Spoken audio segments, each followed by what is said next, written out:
2 Iisraeli asundusaktivisti ületasid neljapäeval ebaseaduslikult Süüria piiri, enne kui Iisraeli kaitsevägi nad kinni pidas ja tagasi tõi. See on viimane juhtum üha sagenevas piiriületuste seerias, mille on toime pannud äärmuslik rühmitus, kes on otsustanud rajada juudi asundusi Lõuna-Süüriasse. Teisipäeval veetsid 3 asunikku peaaegu terve päeva, enne kui Iisraeli sõdurid nad kinni pidasid. Bassani pioneeridena tuntud rühm väidab, et Iisraeli julgeolek sõltub mitte ainult sõjalisest kohalolekust, vaid ka püsivatest tsiviilkogukondadest väljaspool praegust piiri. Aktivistid on viimastel kuudel korduvalt ületanud piiri Süüria territooriumile, lootuses luua eeldused tulevasteks asundusteks piirkondades, mida nad kirjeldavad kui osa piibellikust Basani piirkonnast.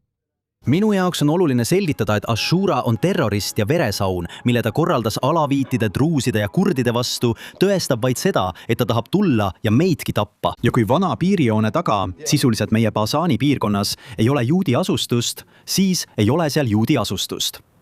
Me kahetseme seda sügavalt, kui seda kuuleme. Jumal hoidku. Tulevikus tuleb sõjaline tagasitõmbumine. Rühm on nime saanud iidse piibelliku Basani kuningriigi järgi, mis hõlmab osi tänapäeva Lõuna-Süüriast ja Jordaaniast.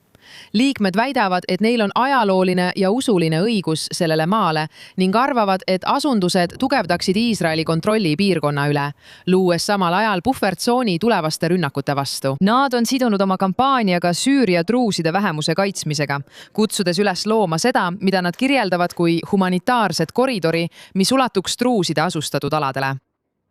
Me ei tagane, kindlasti ei anna ära Golani, kuid me ei loobu ka Basanist, sealhulgas aladest, mille oleme juba vallutanud.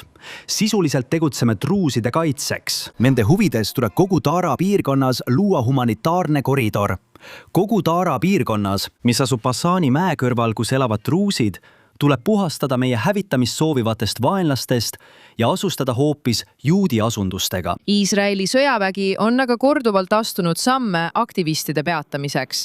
Iisraeli kaitsevägi ütleb, et Süüriasse sisenevad tsiviilisikud viivad väed eemale operatiivülesannetest ja tekitavad tarbetuid julgeolekuriske. Piiriületajad on kinni peetud ja politseile üle antud, kuigi väidetavalt pole ühtegi süüdistust esitatud.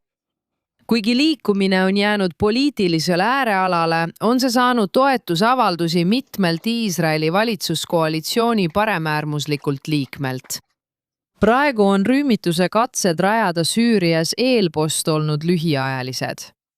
Kuid kuna aktivistid lubavad naasta, tekitab nende kampaania uusi küsimusi Iisraeli pikaajaliste kavatsuste kohta Lõuna-Süürias. Sel ajal, kui Ameerika Ühendriigid püüavad vahendada normaliseerimislepet Iisraeli ja Süüria vahel, tahaksin nüüd pöörduda meie rahvusvaheliste suhete analüütiku Dan Perryle, kes on stuudios koos meiega. Kui tõsiselt peaksime seda liikumist võtma? Ilmselgelt on tegemist ääregrupiga. See on küll väike grupp, aga kindlasti väga häälekas.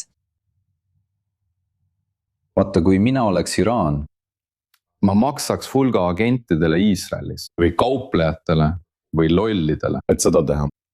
Ja kinnitada sellega kogu maailmas esinevaid muresid, mida ma tegelikult kuulen, kuhu iganes ma ka ei lähe. Et Iisrael on ekspansionistlik ja püüab hõivata kõik võimalikud alad Süürias ja Liibanonis. Muide, need on 2 riiki, eriti Liibanon, kellega Iisrael unistab ühel päeval rahulepingust või vähemalt kaitselepingust. Õige. See on täiesti absurdne. See põhjustab uskumatut kahju. Valitsus ei toeta seda, kuid teatud ministrid valitsuses soodustavad seda passiivselt. Võib-olla isegi mitte nii passiivselt. Ja neid ei karistata karmilt. Iga Iisraeli kodanik, kes viibib ebaseaduslikult Süürias või võib-olla Liibanonis, tuleb kohe kinni võtta, veoautole panna, Iisraeli tagasi saata ja seaduse kogu karmusega vastutusele võtta. See on umbes kõik, mida ma teha saan. Õige.